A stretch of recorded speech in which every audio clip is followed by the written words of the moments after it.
They'll run for the first time with Sonny Michel. It'll go as a loss of a yard on the game's first play. Second down. He has elite instincts from his linebacker spot. He's able to diagnose the run and flies in like a missile to stop that one behind the line of scrimmage. After the loss to start out, here's 2nd and 11. On second down, here's Locke. And on the left sideline, he caught it, but out of bounds, according to the head linesman. Incomplete, so the ball a little late getting there, and it's 3rd down.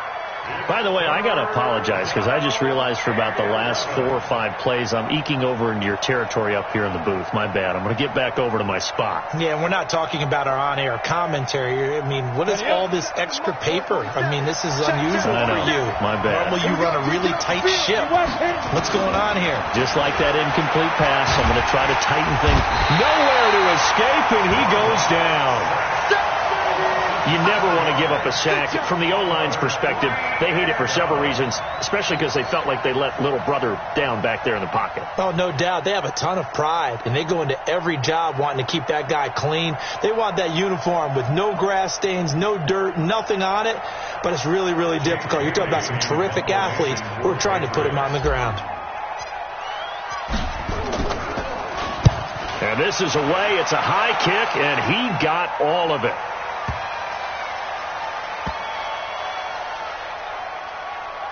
And a nice job here to down this one right on the 5-yard line. That is how you flip field position. That's an absolute bomb of a punt. Downs it inside the 5-yard line. Absolutely ideal. And from that position, you're hoping to get it down inside the 15, inside the 5. Superb.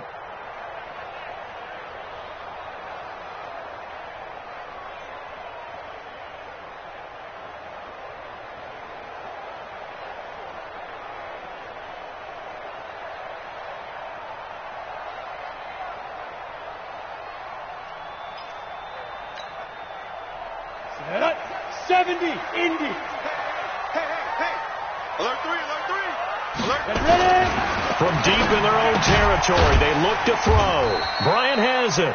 And he's able to get this one up to the 8-yard line this time. The completion good for 3, and it's 2nd down. And, partner, I think that's a great example that not all tight ends are created equal. Because everything was right. Got the completion, but he's not one of the more dynamic guys in the league. So even though he caught it, couldn't turn it into much more. First carry for Darius Geis. And he is met in his tracks behind the line of scrimmage. Officially, it will go as a 1-yard loss, and that's going to lead to a 3rd down. Nice play right there to stop him behind the line, but I want to see how this defense continues to play him here in the first half. Yeah, we know. You know better than I. He has the ability to take over a game, so what do you do? Yeah, I think you have to make sure that you bottle him in at varying levels, because if you crowd everyone to the line of scrimmage, if he breaks through, it's nothing but room to run. Ready? 50, plant. 51. I got 2. Pump. Kill. Fair. Snap. 3rd down. Here's Geis.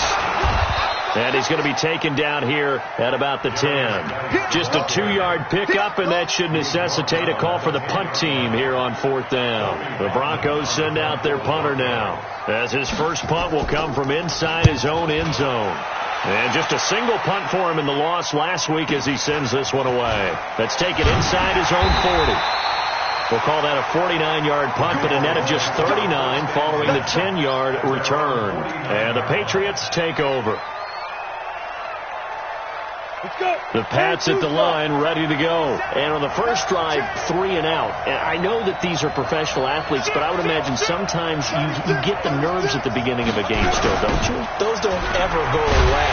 And typically what I've heard from guys and what I remember from playing, if you don't have nerves at the start of a game, it's not going to be a great day for you. You're not really ready to play.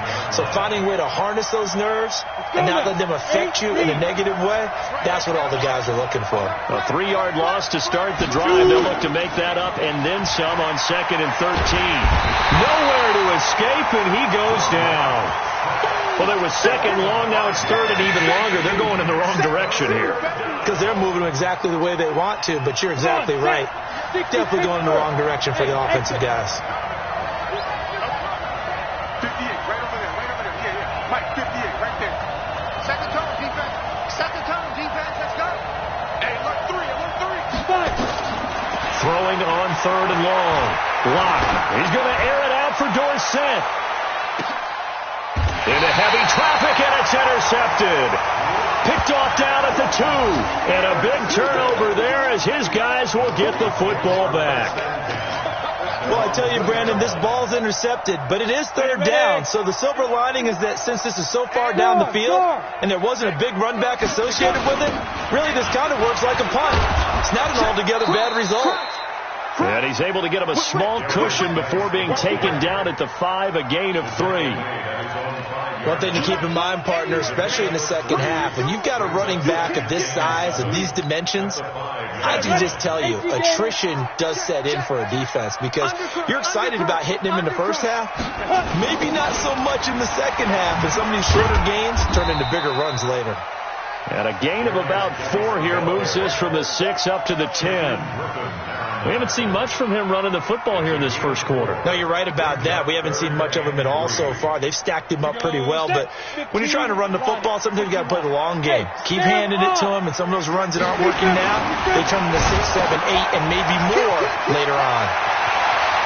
And brought down, but not before they're able to get it up to the 25.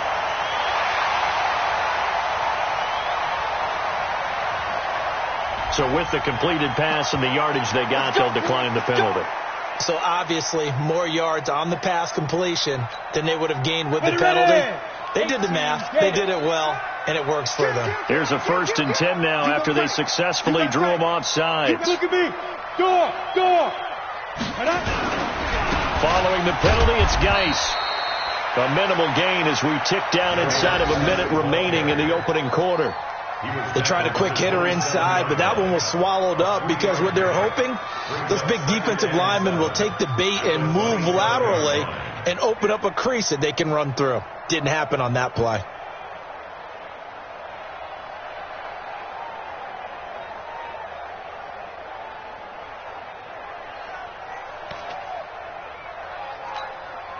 The last run got 3. Now here's 2nd and 7. Yo. Slams. Hard. Check out. Here's a 2nd and 7. Off to Geis on the screen. And he will lose yardage here back at the 23-yard line. Now the defense going to use the first of their timeouts. They'll have 2 remaining as we step aside here in this first quarter.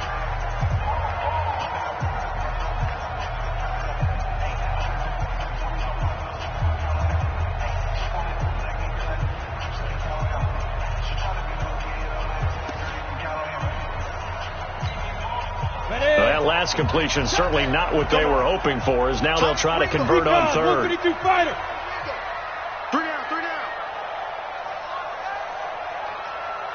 Ready. From the gun, Bowman. He'll get this to his speedster, Paul Richardson. And they're able to get this one across the 35. Give them 14 yards there and a Denver first down.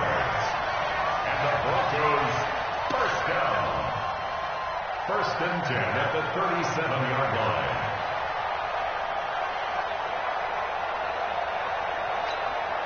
Down. Line of scrimmage, the 37 on 1st and 10. We're scoreless after 1. With no score.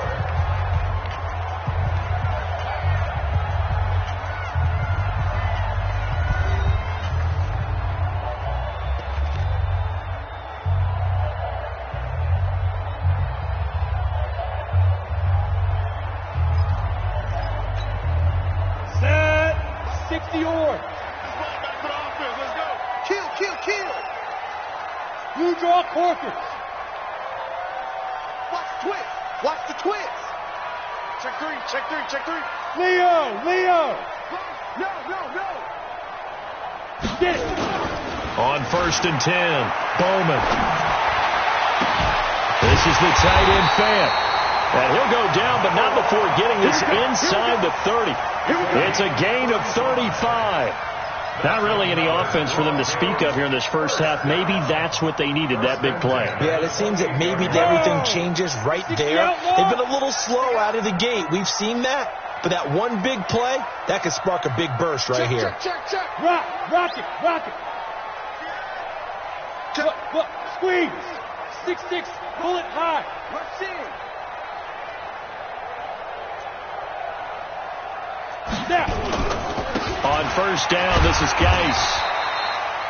Shaq Thompson on the tackle that time.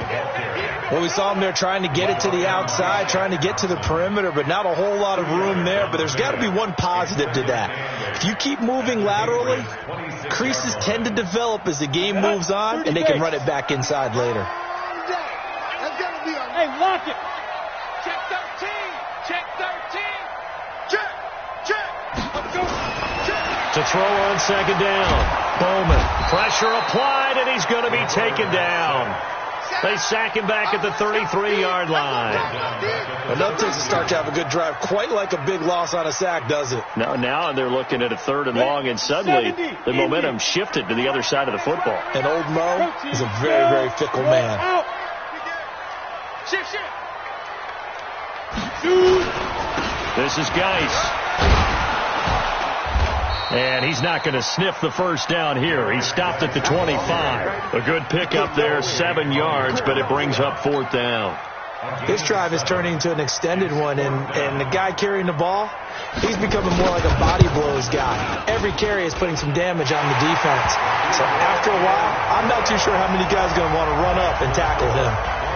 Well, the drive started the shadow of their own goalpost all the way back at the 2. Pretty nice job of getting downfield and at least getting 3. Agreed on that one. A real nice job because really their goal was to get out of the shadows of those goalposts and give themselves a little bit of room to help out their defense.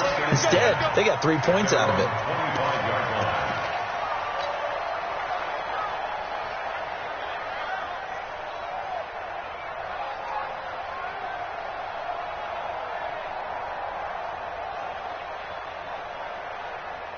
The Pats at the line, ready to go. And this is a unit that, to be frank, doesn't look like they've woken up yet. I mean, a punt and a turnover on their first 2 drives. And I think the game's starting to take shape a little bit now. And I'm going to take it to the basketball world. When you're having trouble scoring or moving the ball in basketball, what do? Get it to their best player, right? Find a matchup, create it, exploit it, and try and move the football. At the 29-yard line.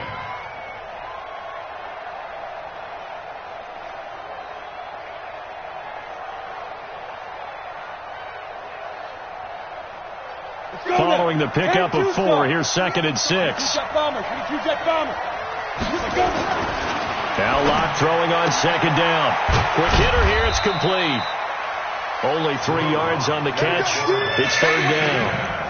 The goal of a wide receiver screen is get enough blockers in front to create a wall and let him pick his spot to run the football. How about the defense there, swarming to it and not allowing that to happen? Did not let him get downfield. Let's go deep, tighten up.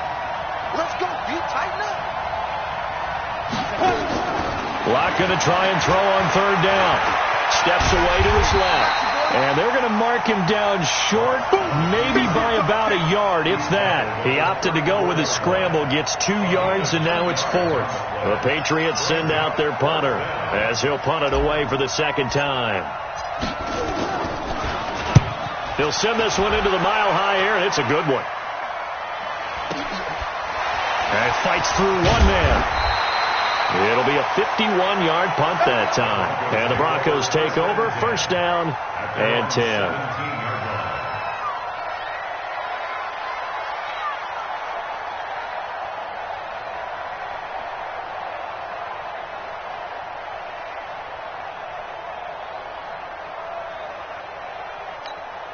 Ready to break. Denver offense at the line, ready to go. And a methodical drive last time, but they couldn't get that knockout blow. They had to settle for 3. But you got to like what they've been doing along the way, right? It's almost like the body blows, the setup punch.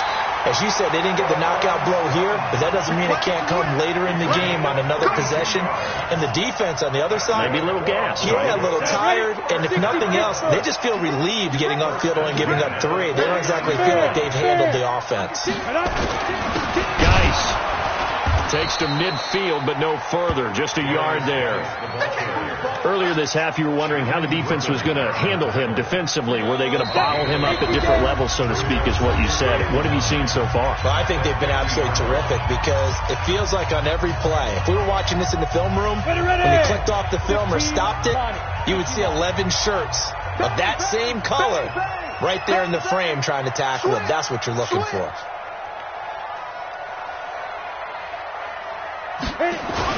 From the midfield stripe, they'll look to throw. Blitz coming, and down he goes. Here we go, here we go. 18, Gator. A 7-yard loss. Go.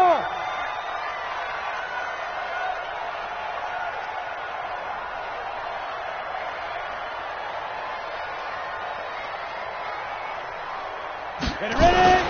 Throwing on 3rd and long. Bowman. And the pressure gets to him again. Now the Patriots will use the second of their timeouts as they'll head to the sideline and talk over what to do next. He steps into this one, and this is a rocket. Now this is fielded in the end zone. A great return there of 22 yards. And the offense will take over with a new set of downs.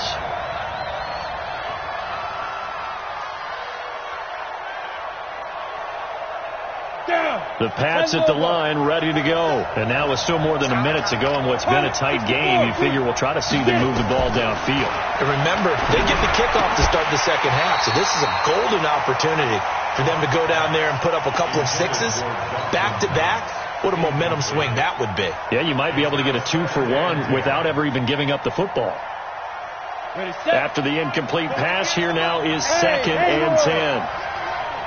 Watch the safety creek. Check. Hey, stand on. Snap. Block again here on 2nd and 10. He's going to air it out for Dorsett. Into a double team, and it's intercepted. Picked off at the 35. And that's now the second time he's picked off a pass here in the first half alone.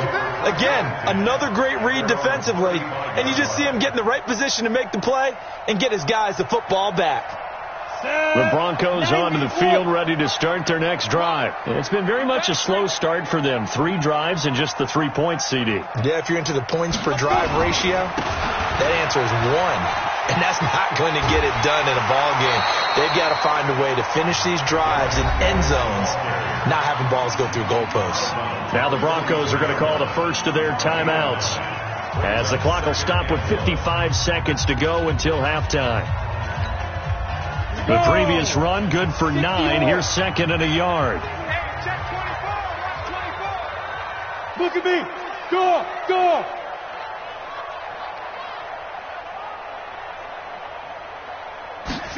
2nd and 1. He's got his big tight end, Fant. And he'll be taken down at the 46-yard line. 2 yards, good enough for a first. 60 outlaws. Hard. Fight. Throwing on first down. Bowman. He's just going to dump this one off to his fullback out of the backfield. It's a loss of 2 there, bringing up 2nd down. The pass for negative yardage, obviously no good. Maybe he shouldn't have thrown it, or maybe he shouldn't have caught it. I think we were seeing it at the same time, weren't we? Maybe you let that one go, right? Because you can see the lost yardage about to develop. But that goes against every instinct of a receiver. They're taught to catch everything. So it's really hard to be mad at him and yell at him for trying to make that play. 2nd and 12 after the first down pass play went backwards for 2 yards. Off play action. Bowman. Nowhere to escape, and he goes down. Well, they go play fake. The problem is nobody was faked out. And when no one's faked out, what's the end result? Quarterback gets hit. And you see the clock almost empty, so this is likely the last play in the second quarter. Now on 3rd and long, they'll look to throw. He wants it all for the end zone. And he bats it away, and it falls down incomplete. So we've reached halftime. All we have to show for the first half, a lone field goal. 3-0 our score. As we send you on out to our studios in Orlando, here's Jonathan Coachman at REA Sports Halftime Report. These offenses seemingly still back at the hotel for the first half. 3-0 our score as the second half gets underway. And nice work on the return as they'll start their drive just past the 30-yard line. At their own 31-yard line. Denver offense at the line, ready to go. They have the lead. Now they'll be looking for some separation here as we begin the third quarter. I like the way you turn that, because now I think they go a little bit deeper into their playbook. They like what they did in the first half. That worked okay. But in order to get the separation that you just talked about, change things up a little bit. Change your tendencies. Try and hit them a little bit more with some things they didn't see in the first half. Let's see if they do just that. 5 yards on the carry there, and it leaves them with 3rd and about 6 yards to go. They're trying to show that they can run the ball and protect this lead. Give it to the backs, play a little bit of keep away, don't you think? And that's probably a good philosophy at this point, going to make that defense stand up and stop them. Set, ready, 8, read. You get lock it. You get block me. You get block me. Check 24. Check 24. Switch. To throw on 3rd down. Bowman. Oh, the ball comes out on the hit, but they'll say it's incomplete. So it doesn't look like they're going to be able to build off the turnover. Well, the defense certainly did its part. It got them the football. But you're exactly right. It looks like they're going to have to punt this one away. And it's not a turnover, but doesn't it feel like one after grabbing the momentum with the defensive play? Yeah, and they had all that momentum after getting the football, and now zapped right back in the other direction. And he gets this away, and look at this. This is a good one. And that'll hit in the end zone. Much too much leg there. That'll be a touchback. At their own 20-yard line. The Pats at the line, ready to go. And with the way this offense has played thus far, to be frank, they got to feel pretty grateful to be in the ball game. I would agree with you totally, because they've done all of nothing offensively in this game, yet they still find themselves in a position on this drive where a touchdown can give them the lead. They need to take advantage of it. And they're still looking for that first touchdown here in the third quarter. All they have so far, the field goal. 5 yards is the tally on first down. That brings up 2nd and 5. The first down run got 5. Here's 2nd and 5. Chopper!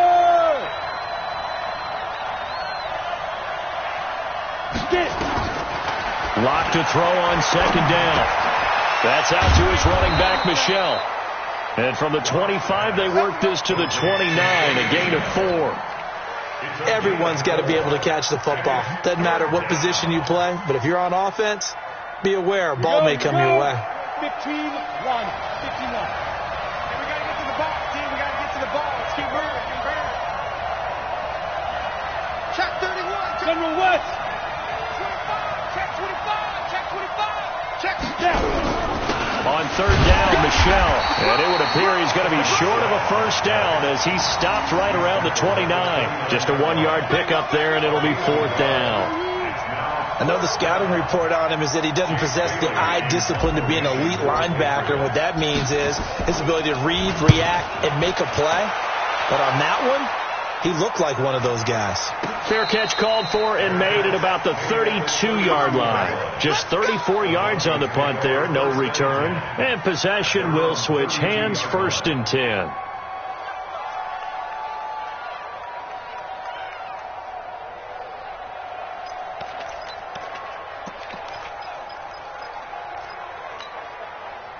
The Broncos onto the field, ready to start their next drive. These guys had to punt last time. It has not been a very fruitful game offensively thus far.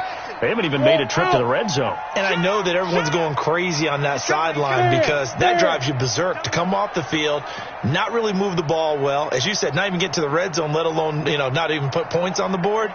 They've got to just take a deep breath, relax, try and figure out what is working, and call more of that. Throwing to start the drive. Bowman. Looking for Jones, and it's intercepted. Picked off around the 27. And he will take this across midfield and down to the 48-yard line. Oh, man, Brandon, not a real good throw that time. It looked like he tried to put a little too much air under this one, and it turned into a floater. And defensively, this is a dream. He could have fair caught that one. That was way too easy.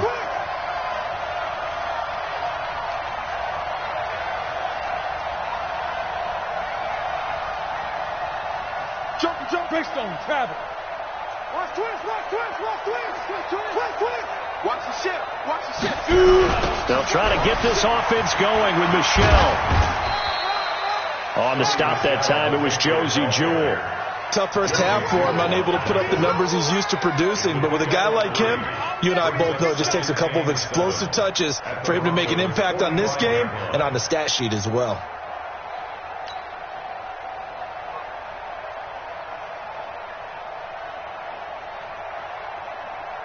Ready. 3 yards on that last carry. Here's 2nd and 7. 80 weapon. Fire. Again, it's Michelle. A gain of 3 last play. This time they double it and pick up 6. Running lanes were at a premium in the first half, but he's able to find some room there, and he's hoping that that's a precursor of a big second half. Could be 4-down territory even if they don't get this, but they need just a few inches here on 3rd. Now Michelle. And he's going to have the first down yardage as he's down at about the 30-yard line. It's an 8-yard pickup and leads to a new set of downs. So 1st and 10 now from the 30. Let's make the U-draw portal. Let's make these babies try. On the ground, this is Michelle. About 3 yards there to the 27. I have to think a major focus of the halftime meetings had to be figuring out how to create space for the running game to get operating. Well, what you pointed out to me at half seems accurate. That line has struggled to sustain blocks. Yeah, I would agree with that totally. They've got to focus on staying on their double teams at the first level, make sure that block's secured before they slide off and try and chip someone at the second level. And he'll be dropped at the 23 after a pickup of about 4. It's been a struggle this entire game trying to move the ball on the ground. But every now and then you find a little chink in the armor, and that type of run right there lets them know that they can't stop every single run for almost no gain. Protein spill. From the gun on 3rd down, Locke. He's got his tight end, Burton. And he picks up the first down yardage as he takes it down to the 16.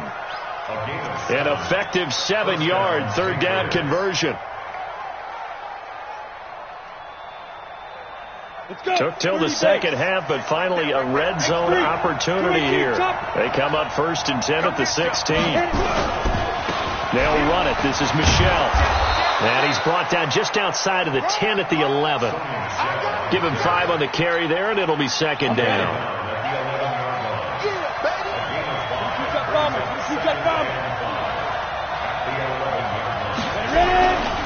And it's Michelle once again.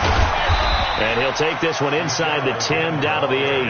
A 3-yard pickup on 2nd and 4. Now they'll need to convert here on 3rd and a little more than a yard. 70, Indy. 3 quarters have come and gone. We'll return with more after this break. You're watching the NFL on EA Sports. New England on 3rd down. They've converted just 2 for 6 thus far. They're up against a 3rd and 1 situation.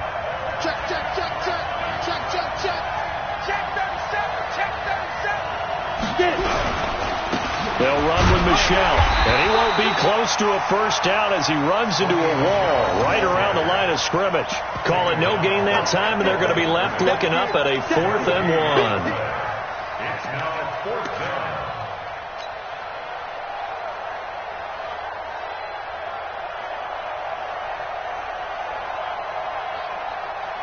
down. One score down, here we go.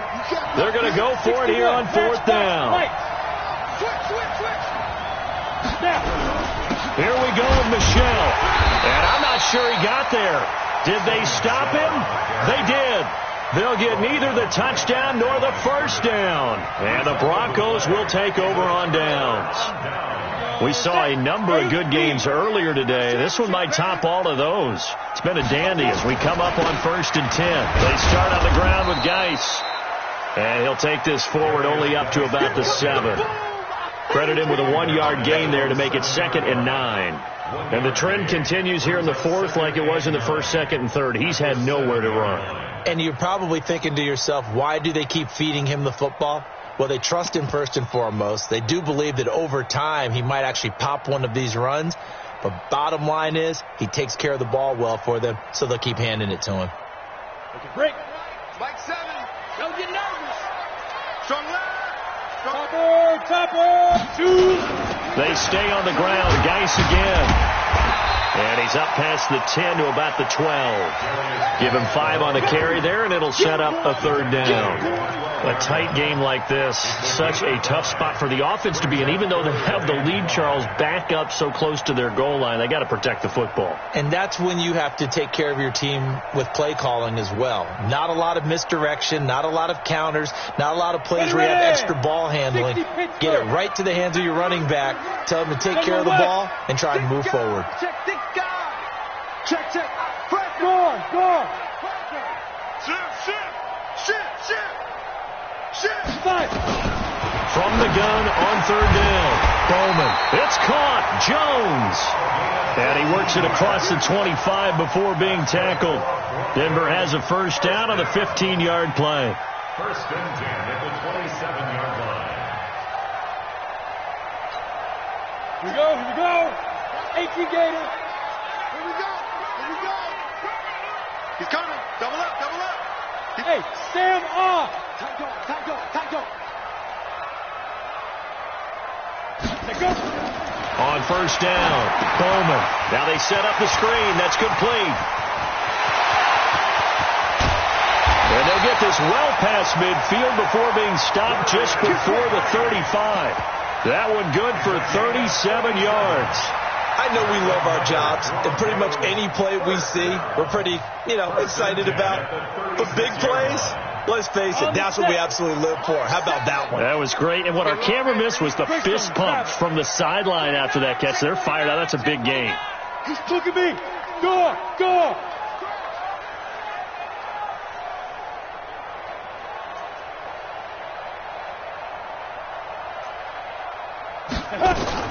On 1st and 10, Bowman. He's got his man on the crossing route. And they'll get 8 out of this before being stopped at the 28. A good pickup there. 8 yards on the 1st down completion. The goal for any offense versus a zone defense, find the holes where guys are available and put the ball on the receiver before any defender can step up and fill it. They did it well there. Perfectly executed crossing route. Clock continuing to run. They'll probably wind this all the way before snapping it on 2nd down.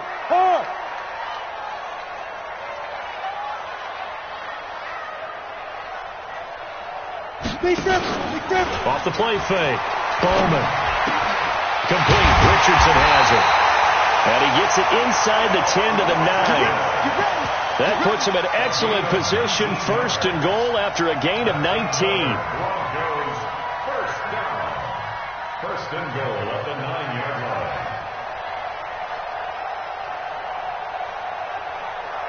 Set. 18 Gator.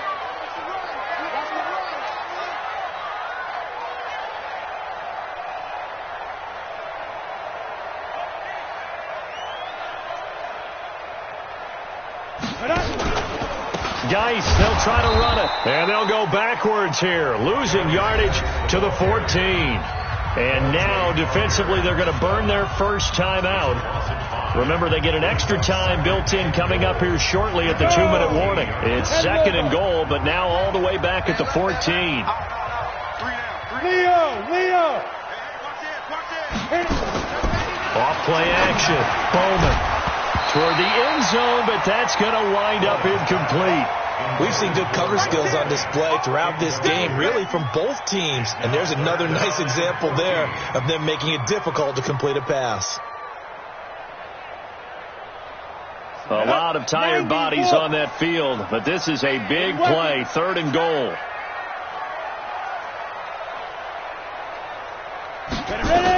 They run with Geis. Geis. Call it no gain on the play, so no help there. And now 4th and goal. This defense continues to be good on 3rd down. I mean, they haven't allowed a touchdown offensively. Are you saying, let's go for this? Let's try to get it in the end zone. I don't know about that because of what you just described. They've been so good, and they don't give up the big play that you would expect in downs 1 through 3. Why should 4th down be any different? True. You might want to go ahead and kick the field goal and see if you can figure out something else as this game moves on. After splitting the uprights, McManus to kick it away. This fielded at the 2.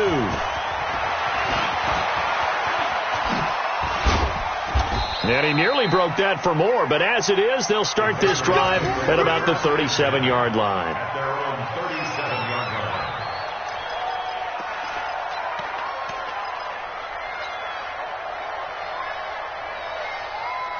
Got it. The Pats at the line, ready to go. I tell you what, it's kind of hard to imagine. They have not scored a single point, and yet they're in this position, a touchdown drive here, and they're in the lead. Normally, when you have 0 on your side of the ledger on the scoreboard, you're a little bit discouraged. But when they look over and see their opponents, they don't see a number that's way out there. They don't see a number they can't attain. In fact, they can get it right here on this drive and potentially take the lead.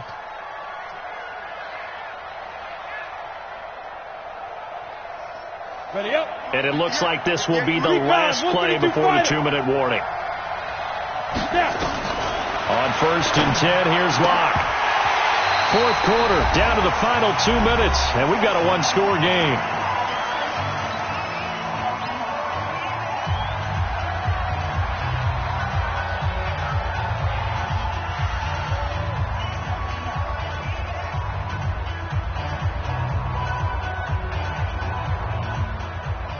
So the Patriots with the football as we get you reset. And let's see what they've come up with offensively after having time to talk it over. They'll look to throw. And his throw's going to be incomplete. Ronald Darby that time, the one who got a hand in and knocked it free. Well, these corners, I tell you, they've done excellent work all game long. They remind me of guys in the past who just said, hey, throw it out here 100 times. Nothing good is going to happen. And if you throw it in the wrong place, I'll take it the other way.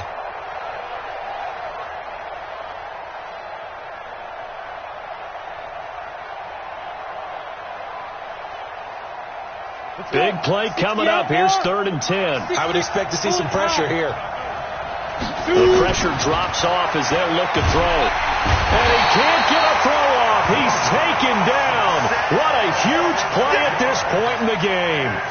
Partner, you absolutely cannot take a sack in that situation. Now, it's also 4th down.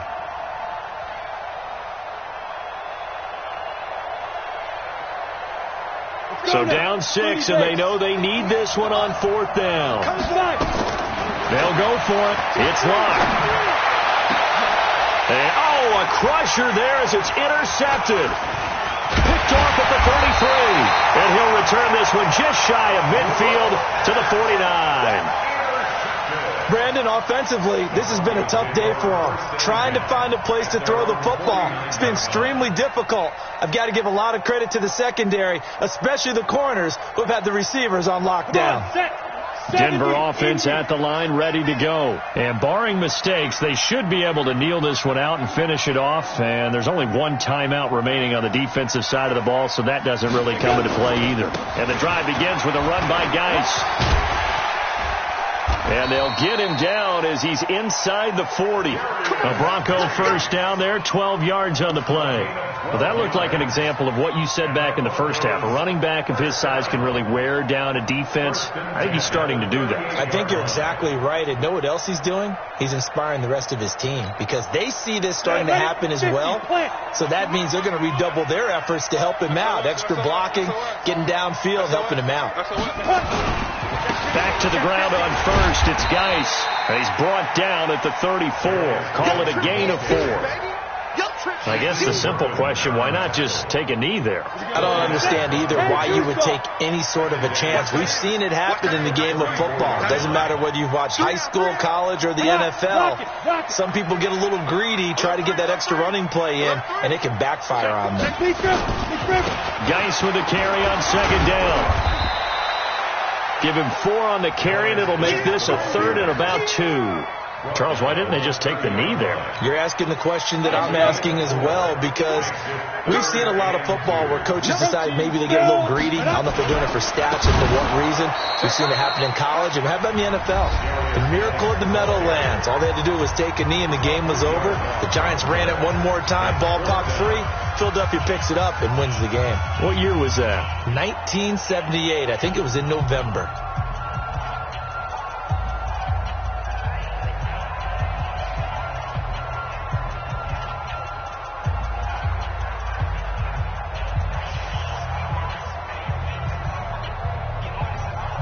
So on 4th down, out trots the kicker in a big spot here. This to make it a 2-score game.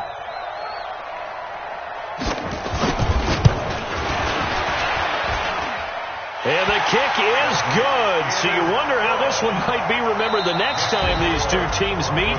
But until then, this game's over. So this one will wind up a Denver victory. And not all W's are created equal, CD. And this one came in shutout fashion. Well, their offense certainly didn't need to do anything, right? They could take the day off, and they did. But the defense, they carried them in a big way. Yeah, look, the offense obviously stuff to work on, but they did enough, and the defense carried the load. But you know what they say? It's always fun to work on things if it didn't go well in your game with a victory in your pocket. And that's what they've got going forward. So for the Broncos, there will be a few sighs of relief, no doubt, in that locker room as they get their first win in 9 tries. And they'll get to stay home again next week. Meanwhile, for New England, the